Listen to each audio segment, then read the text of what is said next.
Okay, welcome back. We're talking a little bit more about happiness, and we're going to connect it to the 4Drive model, which is guiding us throughout this course. And we're talking a bit about purpose and the importance. And we've read about the common causes of unhappiness, right? So what in that article popped out to you and maybe relates to your own experience of potential lack of purpose or meaning in life? I think I've definitely struggled from that, finding lack of purpose, especially outside of work. It's what do you do for fun? What drives you? And so for me, the guilt and shame, I think, connected with so much because it's trying to comprehend I guess it follows in the drive to comprehend. So you're trying to find something that doesn't make you feel guilty or shameful. And for me, I don't want to be defined by what I do, but I find that I am being defined by what I do. So what do I do outside of work that's going to bring me purpose? And so it's that guilt and shame of not having anything outside of work that kind of leads to unhappiness. And obviously I have relationships with friends, I have a dog, there are so many things, but when they ask you in interviews, what do you do for fun? And it's kind of just well, I can't say I work out because everyone does that. So what would make me happy to say in an interview that I do for fun? And so for me, I think it's really the idea of guilt and shame, but then that also ties into boredom because my dad always says a bored person is a boring person, and the last thing I want to be is a boring person. But when work is the only thing that defines you, you end up being bored when you come home. And obviously you kind of need some minutes to decompress after work. And for me, that does involve hanging out with my dog or sitting on the couch. But then it's, what can I do outside of that brings me happiness, that makes me feel enjoyable, but also enjoyable to friends, that I'm not just this burnt out human who comes home, works out, and then goes to bed, So for me, I think those are the two things that really resonated with who I am as a person, is finding purpose outside of my job. And do you find purpose in the job? Yeah, absolutely. Okay. Especially when it was finding things outside of money. So at the agency, we were all assigned pro bono clients, which was definitely my favorite part of working for them. I worked for a women's shelter, which was for really bad situations. So they would come in with their kids, and I did the pro bono work for them, but I loved them so much that I ended up volunteering for them as well. So I would sit in the children's center twice a week, hanging out with them, helping them with homework while their moms were in meetings or in therapy. And I really found that gave me purpose, and that my work was more important because the paying clients allowed me to do this really cool stuff for this shelter. Okay. But it wasn't the work that paid was something that you found that meaningful? Well, I loved it. Making clients a lot of money isn't necessarily something that I find meaningful. Okay. But you're not alone, right? And I want to point that out to students. Most people don't derive meaning by making a lot of money for other people or making a lot of money for themselves even, right? So what resonated with you, maybe from what Mimi said or the readings? Absolutely. A lot of what Mimi said resonated with me. I think the lack of meaning sometimes can be a very sort of source of existential crisis. And I think that's why it's so important that your work does incorporate an element of that, and that you know that you're not just working to maximize most likely someone else's wealth at that stage, but that you share a common vision. So for example, when you look at companies like Warby Parker, their model is for every pair of glasses you buy, they also donate a pair, and things like that motivate you and let you know that however trivial that may seem to some people, you're giving people free glasses. That's a huge impact on their life. So having that impact helps, and you can get that through work, and you can get that through outside activities. Most of the happiness I get comes through my volunteering. I've always long been obsessed with elderly people and animals, and especially elderly animals. So when I'm fostering an elderly animal or taking care of that, I'm really fulfilled, and I'm given a sense of purpose that really genuinely does lead to happiness. And just knowing that I have an impact, I think for me is the biggest thing.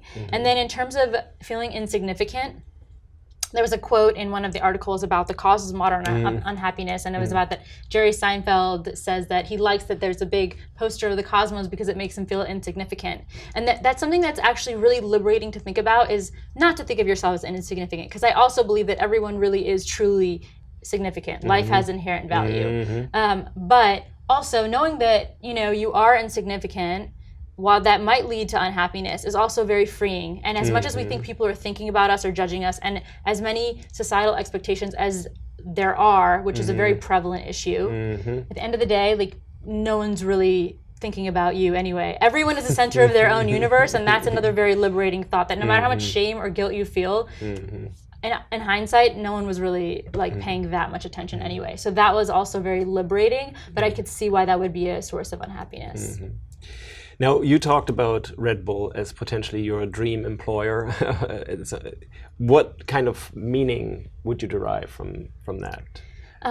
Red Bull, the meaning that I derive from that is radical thinking and radical. They really push the boundaries of a traditional beverage company. They're not. And then not just Red Bull, like Cirque du Soleil, for example, the meaning that they have is just, it's so awe-inspiring. And the fact that, to me, it symbolized so much more. It was a collective kind of union of all these separate, incredibly talented people, not just acrobats, musicians, choreographers, just logistics and operations that go into it and make it happen, that let you know that there's so much that lies within the realm of possibility. So when we feel like life is so boring, what's the point of all of this, everything's been done before, that's an example of how kind of untrue that is, that there's like, that really incredible things are possible, and like they're pulling this off in multiple cities.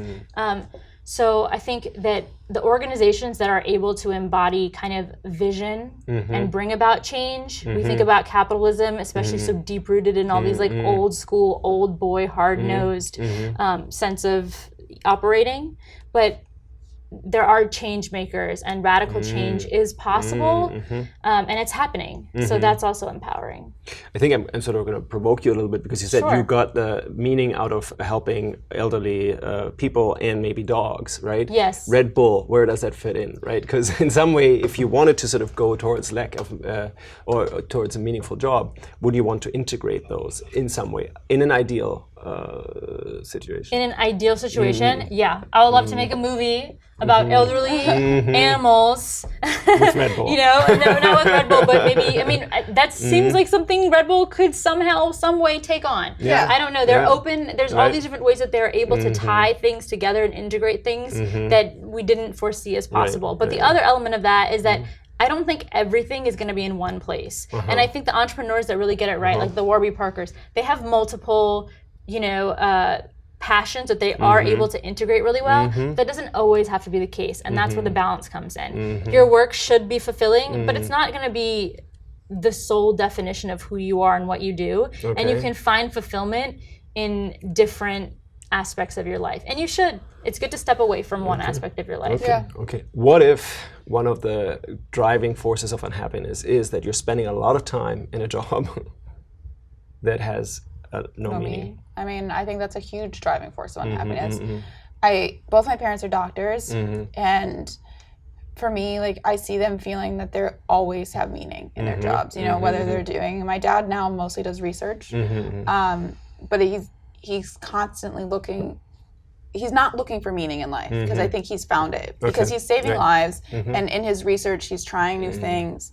And that's something I always am a little bit jealous of, because I was never cut out to be a doctor, but how do I find that same sort of meaning in what I do? You know, my sister's a lawyer, and she does trust and estates, and she's developed, her job is really just bonding. She bonds with families and has them for a life. And for me, business school was always what I wanted, but where do I find that meaning in my day-to-day job? You know, my parents sometimes work 100-hour weeks, and yes, they're tired, but I don't think for a second they don't love what they do, because they're constantly finding and they're unhappy meaning. Right, they're not unhappy. I mean, yes, people, you still have the asshole effect, and people suck, and sometimes patients are tiring, but at the end of the day, it's, I did this, I saved someone. Or for my dad, it's, oh my God, I had a new breakthrough in my research, and this is incredible.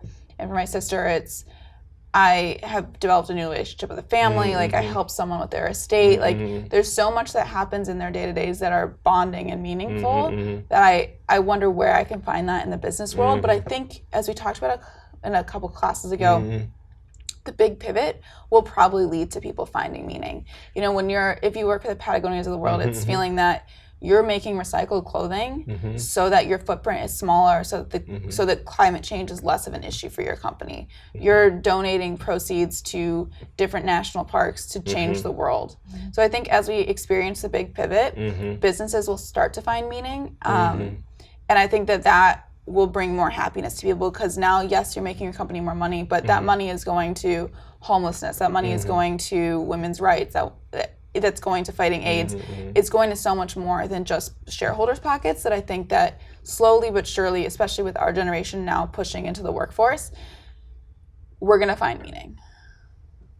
Does that resonate with you? That definitely resonates with me. And I think, honestly, so I think moving forward, the companies that are going to have sustainable success are those that have meaning behind what they do, not just a product. Right. So what appeals to me about Red Bull, again, it's not a beverage company. It's a lifestyle, and it's about, you know, radical exploration and pushing the limits. Patagonia is about sustainability and really paving a future and doing a lot more than just selling jackets.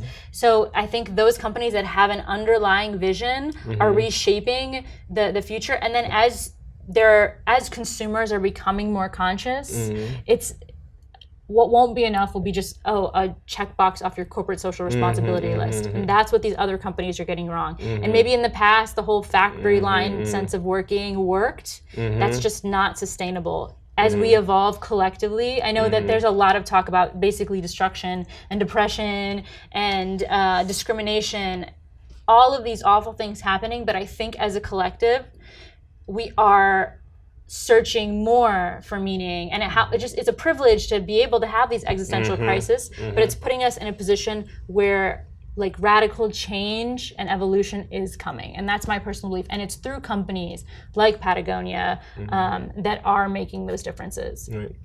And for students back home, I just want to capture some of the essence of what resonates with me here. It's like you're saying you want that, right? And it's much easier and better if you have an organization that you spend at least a substantial time of your day with, to also represent something meaningful that you find valuable, right? So it could be that you can integrate your passion for elderly people and animals with Red Bull, right? In a new, different ways, sort of celebrating age, celebrating wisdom, celebrating the energy of life, etc. Something like that.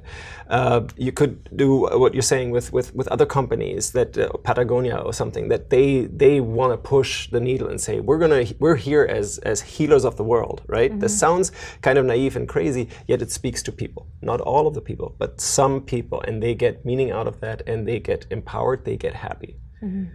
So I just want to point this out to you at home to reflect on. Like, what if a company was part of the solution to the problems that we discussed in the prior classes, the environmental and the social sustainability crisis? Then I think it would be much easier for them to build trust with the stakeholders, to get employees engaged, and to create happiness, right? And be part of that. It seems so simple when you look at that, because it's a very easy shift. It's the big pivot, right? It's the pivot from here to here. It's hard to do, but it's possible, as it has been done.